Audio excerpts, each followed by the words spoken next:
और चलिए अब आगे बढ़ते हैं। किसानों का मार्च, ट्रैफिक जाम, ये इसीलिए क्योंकि किसान आज दिल्ली कूच करना चाहते हैं, संसद का घेराव करना चाहते हैं, लेकिन बॉर्डर्स पर सुरक्षा पहरा बेहद कड़ा है और ऐसे में जाम की स्थिति देखी जा रही है क्योंकि किसान भी आगे बढ़ रहे हैं और कई रूट्स जो है वो डाइवर्ट कर दिए गए हैं सुरक्षा को देखते हुए, और ऐसे में लोगों को भी परेशानी ना हो इसकी वजह से एडवाइजरी भी ट्रैफिक को लेकर जारी की गई है। लेकिन बावजूद इसके जो तस्वीर आप देख रहे हैं नोएडा बॉर्डर पर, वो लगातार ट्रैफिक की देखी जा रही है। गाड़ियों की रफ्तार धीमी पड़ चुकी है, लंबी लंबी कतारों में लाइनें गाड़ियां खड़ी हुई नजर आ रही हैं क्योंकि किसान कूच करना चाहते हैं, लेकिन उसकी वजह से ट्रैफिक की जो स्थिति है वो तस्वीरों के माध्यम से हमारे सामने। ग्राउंड जीरो पर हमारी सहयोगी ऋतु जुड़ गई हैं। ऋतु, चिल्ला बॉर्डर पर भी ये जाम देखने को मिल रहा है, डीएनडी पर और साथ ही महामाया फ्लाईओवर पर भी तैयारियां क्या की गई है यहाँ पर पुलिस के द्वारा, प्रशासन के द्वारा? बिल्कुल मीनाक्षी, और देखिए हजारों की संख्या में यहाँ पर जो किसान है वो कूच करने का ऐलान पहले ही कर चुके हैं। इस वक्त मेरी मौजूदगी चिल्ला बॉर्डर पर ही है और यहाँ पर जो तस्वीर है, जो इस वक्त हालात है, मैं आपको दिखाना चाहूंगी। देखिए भारी पुलिस बल की तैनाती यहाँ पर आपको नजर आ रही होगी। जहाँ तक आपकी नजर जाएगी वहां तक आपको पुलिस की मुस्तैदी दिखाई देगी। तकरीबन 40 से 45 हजार जो किसान है वो कूच करने का ऐलान कर चुके हैं। 14 किसानों के जो संगठन है उनकी द्वारा ये कहा गया है कि यहाँ पर दिल्ली कूच करने की ओर वो अग्रसर है, ऐसे में क्योंकि संसद का शीतकालीन सत्र भी आज है और इसी को ध्यान में रखते हुए वो संसद का घेराव करना चाहते हैं और इसी मकसद के साथ वो दिल्ली कूच करने वाले हैं अपनी 5 मांगों को लेकर के। और उनकी 5 मांगे कुछ ऐसी हैं, आपको बता दें कि पुराने भूमि अधिग्रहण कानून को लेकर के जो उससे प्रभावित किसान है उन्हें 10% तक मुआवजा दिया जाए, प्लॉट्स दिए जाए और 64.7% मुआवजा, इस दर के हिसाब से उन्हें मुआवजा प्रदान किया जाए। इसके अलावा अगर बात करें तो 1 जनवरी 2014 के बाद जिस तरीके से जो प्रभावित किसान है जो इसके दायरे में आते हैं उन्हें तकरीबन जिस तरीके से मुआवजे की जो दर है वो बाजार की दर से 4 गुना बढ़ाकर दिए जाए, ये साफ तौर पर कहा गया है। और इसके अलावा आपको बता दें तीसरी मांग यहाँ पर इस तरीके से रखी गई है, कहा गया है कि यहाँ पर जिस तरीके से जो भूमिहीन किसान है उनके जो बच्चे हैं, जो भूमिहीन किसान है, जो बेरोजगार किसान है, उन्हें यहाँ पर तस्वीर आपको दिखाते, देखिए तस्वीरें साथ साथ। सबसे पहले यहाँ पर देखिए किस तरीके से पुलिस बल की तैनाती है, पुलिस बल भारी संख्या में मौजूद है और डीसीपी ईस्ट दिल्ली की तरफ से भी कहा गया है कि अलर्टनेस चौतरफा बरती जा रही है, ड्रोन कैमरे से निगरानी रखी जा रही है। इसके अलावा आपको बता दें दिल्ली पुलिस और गौतम बुद्ध नगर पुलिस चेकिंग कर रही है और सघन चेकिंग यहाँ पर हर एक वाहन की देखिए किस तरीके से यहाँ पर नजर आ रही है और ट्रैक्टरों से मार्च करने वाले हैं, इस लिहाज से भी यहाँ पर अलर्टनेस मुस्तैदी बरती जा रही है। आपको नजर आ रहा होगा ये नोएडा की तरफ से दिल्ली की तरफ बढ़ रहे लोग हैं और रेंगती हुई गाड़ियां आपको इस मार्ग पर नजर आ रही होंगी, इस रास्ते पर नजर आ रही होंगी। गाड़ियां रेंग रही है कछुए की स्पीड से, ये आपको दर्शा रहा होगा कि किस तरीके से सघन चेकिंग हर एक वाहन की यहां पर नजर रखी जा रही है, उस पर ध्यान से चेकिंग की जा रही है। और इसके अलावा आपको बता दें कि किसानों को दिल्ली में दाखिल होने से रोका जा रहा है और लगातार एक बैकएंड से उनसे बातचीत भी जारी है कि ऐसी कोई स्थिति, तनावपूर्ण स्थिति ना उत्पन्न हो, उसको ध्यान में रखते हुए लगातार अलर्टनेस बरती जा रही है। लगातार आपको दिखाना चाहेंगे, देखिए पुलिस बल किस तरीके से यहाँ पर हर एक जो व्यक्ति इस मार्ग से गुजर रहा है उसकी सघन चेकिंग यहाँ पर लगातार जारी है। जो प्रदर्शनकारी किसान है वो दिल्ली कूच करने का ऐलान कर चुके हैं और ये जो प्रदर्शन है ये अभी शुरू नहीं हुआ है, ये 27 नवंबर की शुरुआत होती है।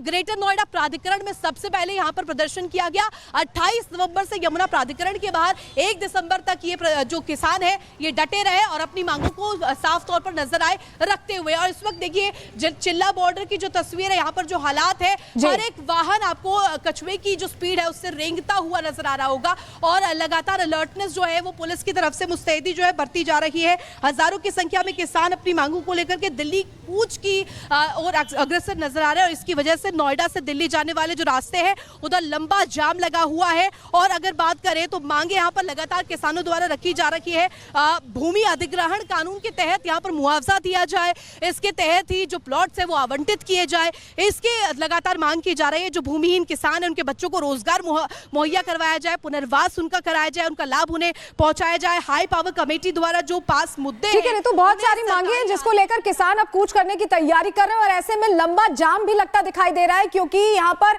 डाइवर्जन्स बहुत किए गए हैं और तस्वीरें हम लगातार दर्शकों को दिखा रहे हैं। और नोएडा और दिल्ली आने वाले लोग ये तस्वीरें देखें और समझें कि अगर वो घर से निकल रहे हैं तो जरा अपने मैप पे नेविगेशन पर लगा के देख लेंगे उन्हें कितना समय लग सकता है। देखिए, हम आपको 5 तस्वीरें इस वक्त दिखा रहे हैं। सड़कों पर जो जाम लगा हुआ है, गाड़ियों की जो लंबी लाइनें हैं, वो बता रही हैं कि कितना मुश्किल है अभी ट्रैवल करना। अगर आप दिल्ली एनसीआर में ट्रैवल कर रहे हैं, सुरक्षा चाक चौबंद है, हाईवे पर बैरिकेडिंग की गई और ड्रोन से एहतियातन निगरानी भी की जा रही है। तो चलिए, यह तस्वीरें तो हमने आपको दिखा दी। अब अगली खबर का रुख करते हैं, बात करेंगे बांग्लादेश में किस तरह से हिंदुओं पर अत्याचार जो हो रहा है उसके खिलाफ अब हिंदू संगठन आग बबूला हो गए, सड़कों पर उतरने की तैयारी कर रहे हैं।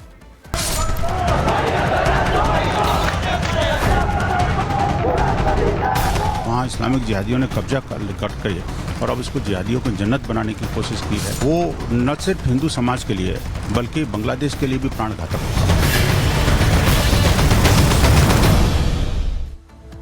बांग्लादेश में हिंदुओं पर अत्याचार किया जा रहा है, इसी से जुड़ी हुई बड़ी खबर आपको बता देते हैं, जहां वीएचपी के द्वारा प्रदर्शन किया जा रहा है जंतर मंतर पर। बांग्लादेश में जिस तरीके से हिंदुओं पर अत्याचार हो रहा है उसे लेकर के ये प्रदर्शन बुलाया गया। उसके पहले भी विश्व हिंदू परिषद के द्वारा बयान दिया गया था कि जो कुछ भी हो रहा है बांग्लादेश में वो बेहद गलत हो रहा है। अब दिल्ली के जंतर मंतर की तस्वीरें भी देखने को मिल रही हैं, जहां वीएचपी के द्वारा ये प्रदर्शन किया जा रहा है जंतर मंतर पर, और जिसकी वजह है बांग्लादेश में हिंदुओं पर हो रहा अत्याचार। बांग्लादेश में कट्टरपंथियों ने हिंदुओं के घर जलाए हैं, दुकानें जलाए हैं, मकान जलाए हैं और इसके साथ साथ उनके जो मंदिर थे उन पर भी तोड़फोड़ के आरोप लगे हैं कट्टरपंथियों पर। ये तस्वीरें देखिए कि किस तरीके से कट्टरपंथियों ने हिंदुओं के घरों को जलाया था। यही वजह है कि सिर्फ बांग्लादेश के मुद्दे पर से भारत में नहीं बल्कि देश अलग अलग देश है उनमें भी प्रदर्शन देखने को मिल रहे हैं। और गणेश हमारे सहयोगी जंतर मंतर से सीधे जुड़ चुके हैं। गणेश, किस तरह की तस्वीरें आप वहां पर देख पा रहे हैं? वीएचपी प्रदर्शन कर रही है और लगातार जो आवाज है जिस तरीके से बांग्लादेश में हिंदुओं पर अत्याचार हो रहा है बुलंद होती नजर आ रही है भारत में भी। देखिए, जिस तरीके से बांग्लादेश में हिंदुओं पर लगातार अत्याचार हो रहा है और यहाँ पर तस्वीर देखिए कि जिस तरीके से यहाँ पर बड़ी संख्या में लोग यहाँ पर जंतर मंतर पर इकट्ठा हो रहे हैं। और देखिए, इनके हाथों में जो पोस्टर बैनर है उस पर देखिए क्या लिखा है, बांग्लादेशी अल्पसंख्यकों पर अत्याचार बंद करो। दूसरा देखिए, बांग्लादेश में न्याय चाहिए, हिंसा नहीं। अब ये देखिए तस्वीर किस तरीके से बांग्लादेश में जो हिंसा हो रही है उसको लेकर यहाँ पर लोग अपनी बातें रखने के लिए पहुंचे हुए और लगातार जहाँ पर लोगों में आक्रोश। ये देखिए एक और बैनर देखिए जिसमें लिखा है, धर्म के नाम पर अत्याचार नहीं सहेंगे, अमेरिका कट्टरपंथी इस्लामिक संगठनों पर प्रतिबंध लगाए। हम दिल्ली प्रांत के जो यहाँ पर मंत्री हैं सुरेंद्र गुप्ता, उनसे ही बात करते हैं और जानते हैं क्या कुछ कहेंगे। लगातार जिस तरीके से बांग्लादेश में हिंदुओं पर अत्याचार हो रहा है, आज आप लोग विरोध प्रदर्शन कर रहे हैं, क्या आप लोगों की मांग है? बांग्लादेश में जब एक राजनीतिक लोकतांत्रिक तरीके से चुनी हुई सरकार को जब हटाया गया तो हमें लगता था कि वहाँ की राजनीतिक एक घटनाक्रम है, लेकिन उसके बाद जिस प्रकार से लगातार हिंदुओं पर आक्रमण हो रहा है तो हमें लगता है कि एक प्रकार से वहाँ के हिंदू को समाप्त करने की कोशिश हो रही है। और इतनी बड़ी संख्या में वहाँ हिंदू समाज रहता है, मुझे लगता है कोई 1.5 करोड़ से ज़्यादा हिंदू वहाँ हैं, लेकिन जो ये संयुक्त राष्ट्र संघ है और अंतर्राष्ट्रीय मानवाधिकार संगठन है, इनकी जो एक भूमिका इस समय होनी चाहिए वो कहीं नजर नहीं आ रही। ऐसा नहीं लगता कि लोग आंखें मूंदे हुए हिंदुओं पर जिस तरीके से लगातार अत्याचार हो रहा है या हमारे मंदिरों को वहां पर तहस नहस किया जा रहा है? हाँ, बिल्कुल एक आंखें मूंदे हुए हैं और ऐसा भी लगता है कि यह एक अंतर्राष्ट्रीय षड्यंत्र चल रहा है एक लोकतांत्रिक देश को एक इस्लामिक देश बनाने का। अगर बांग्लादेश अपनी लोकतांत्रिक जो उसकी अभी चरित्र है उससे हट करके एक इस्लामिक देश बनता है तो फिर वहाँ के हिंदुओं को उनकी भूमि मिलनी चाहिए। प्रदर्शन में जिस तरीके से देख रहे हैं अलग अलग धर्मगुरु भी यहाँ पर पहुंचे हुए हैं। हाँ, क्योंकि सभी को चिंता है, अभी वहाँ संतों पर भी आक्रमण होने शुरू हो गए हैं, संतों को कौन पर भी निशाना बनाया। हाँ, संतों को गिरफ्तार किया जा रहा है, उनके समर्थकों को गिरफ्तार किया जा रहा है, उनकी जमानत नहीं हो रही है। और वहाँ के जो अटॉर्नी जनरल हैं वो कह रहे हैं कि इससे धर्मनिरपेक्ष। सुरेंद्र जी, यहाँ पर ये सवाल उठता है कि आप भारत सरकार से क्या कुछ मांग कर रहे हैं कि किस तरीके से भारत सरकार जो इस तरीके से जो पूरा चीजें हस्तक्षेप करे? देखिए, ये एक अंतर्राष्ट्रीय मामला है तो भारत सरकार को इसको जो अंतर्राष्ट्रीय मंच पर है उसको ठीक तरीके से उठाने की